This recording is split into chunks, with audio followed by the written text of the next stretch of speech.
Hi hello नमस्कार, मी तेजस्विनी तुम्हा सर्वांचं आपल्या चॅनेलवरती पुन्हा एकदा मनापासून स्वागत आहे। सर्वांना श्री स्वामी समर्थ। आय होप की तुम्ही सगळेजण मस्त आणि मजेत असाल। स्वामी महाराज तुम्हा सर्वांच्या मनातल्या चांगल्या इच्छा पूर्ण करू देत। तर आजचा जो व्हिडिओ आहे तो शेवटपर्यंत नक्की कंटिन्यू करा आणि व्हिडिओ तुम्हाला कसा वाटला ते सुद्धा कमेंटमध्ये मला नक्कीच सांगा। आणि जर व्हिडिओ तुम्हाला आवडला असेल तर चॅनेलला लाईक, शेअर आणि सबस्क्राइब करायला मात्र विसरू नका। तर चला तर मग आजच्या व्हिडिओला सुरुवात करूयात। तर सुंदर दिवसाची सुंदर अशी सुरुवात झालेली आहे आणि हे माझं सुट्टीच्या दिवशीचं रुटीन आहे। तर सुट्टीचा दिवस म्हटलं की सगळी कामे जी आहेत ना तर ती उशिराच होत राहतात। आपण कितीही लवकर उठलं किंवा कितीही कामं आवरण्याचा प्रयत्न केला तरी सुद्धा सुट्टीच्या दिवशी सगळं जे आहे ना तर ते रिलॅक्समध्येच राहतं।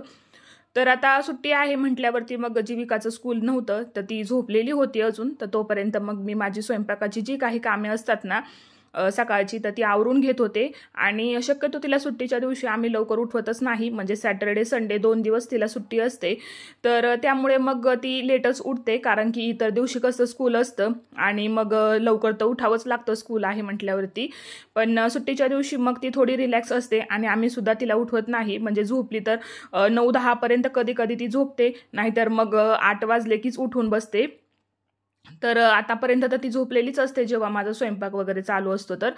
तर मग आज जायचं होतं आम्हाला बाहेर मूवी पाहायला। तर मग म्हटलं की नाही का आधी स्वयंपाक वगैरे आवरून घ्यावा आणि मग दुपारी जे आहे तर ते निवांत मूवी पाहण्यासाठी जावं। तर इथे काल ना कांदे आणलेले होते आम्ही, तर ते ओलसरच होते, म्हणून मग मी काय केलं ते बाहेर थोड्या वेळ उन्हात ठेवले। कारण की कांदे जर आपण तसेच ठेवले ना ओलसर तर मग ते पटकन खराब होतात आणि एक कांदा खराब झाला की मग सगळेच कांदे जे आहेत तर ते हळूहळू खराब व्हायला लागतात। त्यामुळे मग मी ते कांदे जे आहेत ना तर मग ते बाहेर आणून ठेवले इथे उन्हात। आणि त्यानंतर मग आता स्वयंपाक तर आवरलेला होता, मग भांडी वगैरे क्लीन करायला घेतली।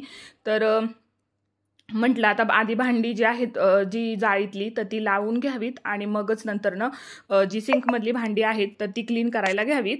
तर आता बघा इथे जीविका उठलेली होती आणि मग उठल्यानंतर किचनमध्ये ती पहिल्यांदा येते माझ्याकडे। मग तिचं थोड्याशा गप्पा वगैरे होतात आणि त्यानंतर मग ती फ्रेश होण्यासाठी जाते। तर आता तिची नाश्त्याची वेळ होते तोपर्यंत, तर मग आता मी तिला म्हटलं तू आंघोळ वगैरे करून घे, तोपर्यंत मग मी तुला नाश्त्यासाठी देते। तर आज मूवीचा प्लॅन होता आमचा, तर 1:30चा शो होता आमचा। तर मग आम्हाला इथून साधारणतः 1 वाजता तरी निघायलाच पाहिजे होतं। तर 10चा टायमिंग असेल हा। जीविकाचे आजोबा आलेले होते तर मग त्यांच्यासाठी इथे मी भाकरी करत आहे। आणि छावा मूवी आम्ही पाहण्यासाठी जाणार होतो। तर बऱ्याच आमच्या इथल्या ज्या लेडीज आहेत तर त्या आधी पाहून आलेल्या होत्या आणि त्यांचं चाललेलं सुद्धा होतं की तू पण चल, तर त्या मला सुद्धा फोर्स करत होत्या। पण माझं असं होतं की मला जीविकाला ती मूवी दाखवायची आहे किंवा पिक्चरमध्ये जे काही आहे ते मला खूप इच्छा होती माझी, म्हणजे की तिने ते पाहावं सगळं। कारण की आपल्या मुलांना सुद्धा कळालं पाहिजे की महाराजांनी आपल्यासाठी काय काय केलेलं आहे किंवा किती कष्ट त्यांनी घेतलेले आहेत। तर मुलांना सुद्धा या गोष्टींची जाण असावी। तर म्हणून मग मी जेव्हा माझ्या फ्रेंड्स वगैरे गेलेल्या होत्या शेजारच्या, तर मग मी त्यांच्यासोबत गेले नव्हते, कारण की त्या मंडे किंवा ट्यूजडे असंच जे डेज असतात त्या दिवशी त्या जातात आणि जीविका त्या दिवशी घरी नसते, तिला सुट्टी नसते।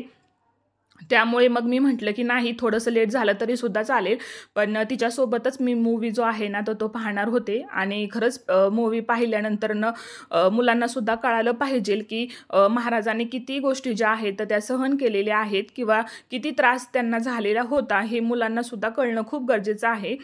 इतिहास जो आहे तो त्यांना कळाला पाहिजे, म्हणून मग मी म्हटलं की नाही संडेलाच जायचं जीविकाला घेऊन। तर तिच्यासाठीच मग मी थोडंसं लेट केलं मूवी पाहायचं, नाही तर मग मी आधी जाणार होते। म्हणून मग सकाळी नाश्ता वगैरे आवरला आणि मग सिंकमधली भांडी वगैरे क्लीन केली। तर मग दुपारचं जेवण वगैरे करूनच आम्ही जाणार होतो, कारण की 1:30चा शो होता, म्हणून मग म्हटलं की जेवण वगैरे करूनच जावं। आणि सुट्टीचा दिवस म्हटलं की थोडंसं लेट होतंच, कारण की इतर दिवसांपेक्षा सुट्टीच्या दिवशी सगळी कामं जी आहेत तर ती उशिराच होत राहतात।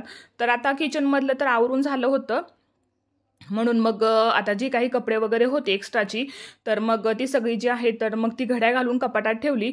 आणि आता मूवीला जायचंय म्हटल्यावरती मग जे कपडे घालायचे आहेत तर ते सुद्धा मग मी वरती काढून ठेवले। तर जीविकाचं जो काही ड्रेस वगैरे असेल तर तो सुद्धा मी इथे वरती काढून ठेवला आणि मग ज्या न लागणाऱ्या गोष्टी आहेत तर त्या मग कबर्डमध्ये ठेवून दिल्या। आणि सगळी कामं जी आहेत तर ती पटकन आवरायला घेतली, कारण की म्हटलं आता आपल्याला जायचं आहे तर सगळी कामं आवरून जावीत। तर आमच्या गावचा होता उरूस. तर उरूसामध्ये मी चप्पल वगैरे खरेदी केलेली होती, त्यानंतर पर्स घेतलेली होती आणि अगदी कमी किमतीत सगळ्या गोष्टी ज्या आहेत ना तर त्या अवेलेबल होत्या. तर त्यामुळे मग मी चप्पल वगैरे सुद्धा घेतलेल्या होत्या. तर तेच मी ट्राय करत होते की व्यवस्थित आहे की नाही. त्यानंतर मग ही पर्स सुद्धा मी तिथेच घेतलेली होती आणि पर्स सुद्धा खूप छान होती. म्हणजे अगदीच 150 रुपयाच्या मानाने तर खूपच चांगली होती. असं बघून वाटत सुद्धा नव्हतं की 150 रुपयाची आहे आणि अगदी कमी किमतीत होती. त्यामुळे मग मी घेतली. उरसात जायचं म्हटलं की थोडीफार शॉपिंग जी आहे तर ती प्रत्येकाचीच होते. तर मग इथे बघा मी आता चेक करते की कशी दिसते पर्स घेतल्यानंतर ना. तर त्यानंतर त्याच्यामध्ये भरपूर असं प्लॅस्टिकचे जे काही कागद वगैरे असतात ना तर ते त्यांनी ठेवलेले होते आणि हा क्लिपसुद्धा मी उरसातच घेतलेला होता 10 रुपयाला फक्त. म्हणजे असं वाटत होतं की 10 रुपयांमध्ये काय येतं आणि क्लिपसुद्धा खूप छान होता, अगदी फॅन्सी वाटत होता. त्यामुळे मग तो सुद्धा मी घेतला आणि हा बघा इतकं प्लॅस्टिक जे आहे ना तर ते त्यांनी त्यामध्ये ठेवलेलं होतं. तर जीविकाचा स्कूलचा प्रोजेक्टसुद्धा मला करायचा होता, कारण की दुसऱ्या दिवशी ते सबमिट करायचं होतं मला स्कूलमध्ये.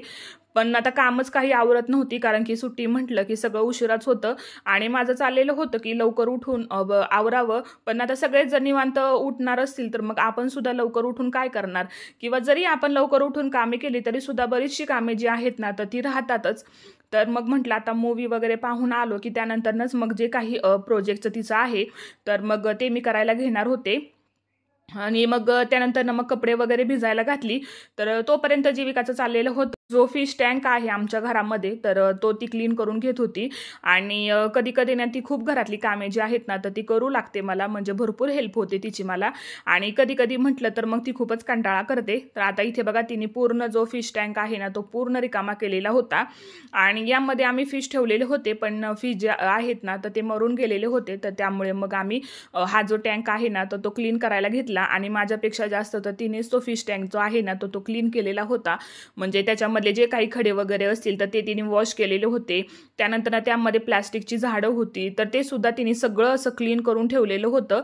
फक्त मी तिला शेवटचं हे जे काही खडे वगैरे असतात ना तर ते तिला मी काढून देत होते. आणि हा टँक सुद्धा खूप जुना आहे पण अजून व्यवस्थित आहे, त्याच्यामुळे आम्ही मग तो काही टाकून दिलेला नाही, कारण की भरपूर अजून तो मजबूत आहे. आणि आता आम्ही म्हणजे ठरवलेलं की दुसरा एखादा फिश जो आहे तर तो घेऊन यायचा. पण दरवेळेस फिश आणले की काय माहिती ते फिश जे आहेत ना तर ते मरूनच जातात. कितीही आम्ही त्यांची काळजी वगैरे घेतली ना तरी सुद्धा फिश जे आहेत तर ते मरूनच जातात. तर मग आता टँक वगैरे स्वच्छ केला आणि इथे बघा ती तुम्हाला दाखवतीये की तिने कसं पाईपने जे आहे ना तर ते पाणी काढून सगळं व्यवस्थित ती करतीये. तर जोपर्यंत माझी दुसरी कामे उरकतात ना तर तोपर्यंत बघा तिने इथे जो टँक आहे ना तो सुद्धा पूर्ण रिकामा केलेला होता. त्यानंतर मग त्यामध्ये जे कलरचे खडे वगैरे असतात तर ते सुद्धा तिने बघा असे व्यवस्थित वॉश करून घेतलेले होते. आणि मग सगळं असं वॉश केलं, क्लीन करून घेतलं व्यवस्थित. आणि मग ती त्यामध्ये बघा कसं सगळं असं व्यवस्थित तिने लावलेले होते, खालचे खडे वगैरे. त्यानंतर जे काही झाडं वगैरे असतात तर ती सुद्धा तिने सगळे अगदी व्यवस्थित जसं आपण करतो ना त्या पद्धतीनेच तिने केलेलं होतं. आणि तिला खरंच कधी कधी ना घरातली कामं करायला खूप आवडतात. म्हणजे घरातल्या कामांबरोबर ती शेतातली सुद्धा बरीचशी कामं ती स्वतः करते. म्हणजे खुरपणी असू देत किंवा भाजी वगैरे काढणं असू देत किंवा पातवण वगैरे काढायचं असेल किंवा शेतामध्ये काही खुरपायचं वगैरे असेल तर तिला खूप आवडतं आणि खूप चांगल्या पद्धतीने ती करते. म्हणजे असं नाहीये की ती बळच करते, म्हणजे तिला आवडतं अशा गोष्टी करायला आणि ती खूप चांगल्या पद्धतीने सगळ्या गोष्टी ज्या आहेत ना तर त्या अगदी आनंदाने करते. तर आता सगळं आवरलं आणि मग शेवटी मग जेवण वगैरे झाली आमची. आणि मग इथे जो ड्रेस आहे ना तर मग तो मी इस्त्री करायला घेतला. आता मूवीला जायचे म्हणून मग काय केलं, सगळी कामं आवरली, जेवण सुद्धा लवकर केलं आज आम्ही. आणि मग आता जो ड्रेस मला वेअर करायचा होता तर मग म्हटलं तो सुद्धा प्रेस करून घ्यावा, कारण की कपाटात ठेवून तो थोडासा असा चुरगळल्यासारखा झालेला होता. आणि मग फायनली आम्ही सगळं आवरलं आणि मग आम्ही गेलो मूवी पाहायला. तर मूवी खरंच खूप छान होता. तर हा व्हिडिओ जो आहे ना तर तो मी रिपोस्ट करत आहे, कारण की याच्यावरती कॉपीराईट इश्यू झालेला होता. तर त्याच्यामुळे मग हा जो व्हिडिओ आहे तर तो मी रिपोस्ट केलेला आहे. जेव्हा मूवी पाहत होतो ना आम्ही तर तेव्हा अश्रू अनावरच होत होते. म्हणजे त्यांना जेव्हा ते इतका त्रास देत होते ना, महाराजांना मारत होते किंवा त्यांची नखं वगैरे ओढून काढत होते, म्हणजे खूप ते त्यांना त्रास देत होते. तर ते पाहून अक्षरशः आहेत ना म्हणजे रडायलाच येत होतं मला. तर ते असं स्क्रीनवरती सुद्धा पाहत पाहावंसं वाटत नव्हतं, तर जेव्हा महाराजांनी ते स्वतः सहन केलेलं असेल त्यावेळेस तर मग त्यांना किती यातना झालेल्या असतील. खरंच या गोष्टी आहेत ना खूप म्हणजे पाहतानाच खूप रडू येत होतं. सगळे थिएटरमध्ये बसलेली लोक आहेत ना सगळ्यांच्या डोळ्यात अश्रू होते, कारण की ते पाहतानाच इतकं कसं तरी होत होतं ना की अंगावर अक्षरशः काटा येत होता. त्यांनी आपल्यासाठी किती काय काय सहन केलेलं आहे. इथं घरामध्ये आपल्याला जर काही चाकूने वगैरे थोडंसं जरी लागलं भाजी वगैरे कट करताना तर आपल्याला किती त्रास होतो. आपण किती बारीक त्या गोष्टींकडे पाहतो. 2-3 दिवस तर आपण ते विसरतच नाही की एवढं आपल्याला लागलेलं आहे. पण महाराजांना तर एवढा त्रास झाला होता ना, तर मग त्यांनी ते कसं सहन केलं असेल याच विचारात म्हणजे मी 2-3 दिवस तर मी तेच माझ्या डोक्यात होतं की मला एवढं असं लागलं तर मी किती दिवस ते पाहते इथं कापलंय किती लागलंय मला. तर महाराजांना तर त्यावेळेस किती यातना ज्या आहेत ना तर त्या सहन कराव्या लागल्या असतील.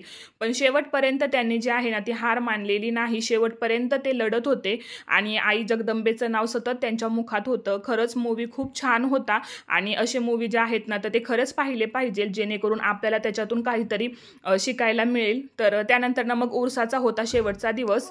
तर मग शेवटचा दिवस म्हटलं तर मग जीविका काही ऐकणार नव्हती, म्हणून मग आम्ही तिला घेऊन गेलो थोड्या वेळ उरसामध्ये खेळण्यासाठी. तर मग तिचं खेळणं वगैरे झालं. त्यानंतर मग आम्ही घरी आलो, जेवणं वगैरे आवरली आणि त्यानंतर मग तिचा हा जो स्कूलचा प्रोजेक्ट होता तर तो मी करायला घेतला होता. तर जेवण वगैरे झाल्यानंतर निवांत मग मी बसले जो काही तिचा प्रोजेक्ट आहे तो पूर्ण करण्यासाठी. आणि तिच्या पप्पांनी सगळं आधीच रेडी करून ठेवलेलं होतं. फक्त मला याच्यावरती जी नावं वगैरे असतात ना तर ती लिहायची होती. आणि मराठीचा प्रोजेक्ट होता तिचा, म्हणजे आठवड्यात 7 वार असतात तर त्यांची नावे मराठीमध्ये आणि इंग्लिशमध्ये असं जे आहे ना तर ते प्रोजेक्ट करायचं होतं. तर त्यांनी आधीच सगळं आदल्या दिवशी सगळं रेडी करून ठेवलेलं होतं. तर मला म्हटले की तू फक्त जे नावं वगैरे असतात ना वारांची तर तेच तू टाकून ठेव म्हणून. तर मग इथे तीच मग मी करत होते. आणि सुट्टीचा दिवस बघा माझा पूर्ण असा कामातच दिवसभर बिझीच गेला. म्हणजे घरातली कामं आवरून त्यानंतर मग आम्ही मूवीला गेलो. तिथून घरी आल्यानंतर पुन्हा काम केलं, थोडंसं घरातलं आवरलं आणि मग पुन्हा आम्ही तिला घेऊन उरसात गेलो. म्हणजे पूर्ण दिवस जो आहे ना तो माझा असाच बिझी गेला.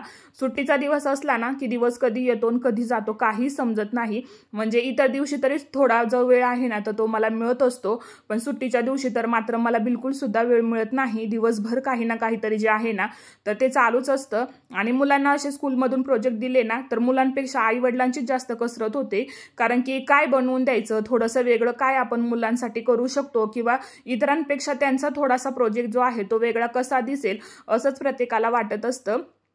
आणि आपल्या मुलांचं सगळ्यात चांगलं असावं अशी सुद्धा प्रत्येकाची इच्छा असते. आणि मग इथे सगळं मी रेडी केलं. तर इथे मग मी त्यांना विचारत होते की इथे काय टाकायचं, तिचं नाव वरती टाकायचं किंवा आतमध्ये लिहायचं, किंवा वारांची नावे कुठं लिहायची, आतमध्ये लिहू का सेपरेट लिहू, असं आमचं डिस्कशन चाललेलं होतं. तर मग ते मला इथे थोडंसं गाईड करत होते की आतमध्ये वारांची जी नावे आहेत तर ते हेडिंग दे आणि वरती तिचं नाव टाक. तर असं मग आमच्या दोघांचं चाललेलं होतं डिस्कशन.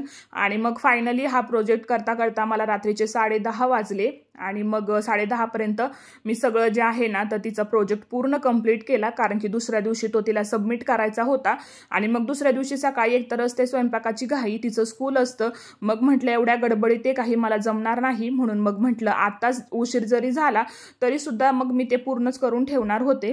तर चला, आय होप की आजचा हा जो व्हिडिओ आहे तो तुम्हाला आवडला असेल तर चॅनेलला सबस्क्राईब करा. तोपर्यंत श्री स्वामी समर्थ.